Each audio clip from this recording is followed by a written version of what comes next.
The New Guinea singing dog is a breed of dog which is found in the New Guinea highlands. It is known to be very vocal.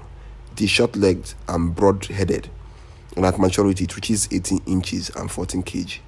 They are born with a dark chocolate-brown pelt with good flanks and reddish tints, which changes to light brown by age of 6 weeks.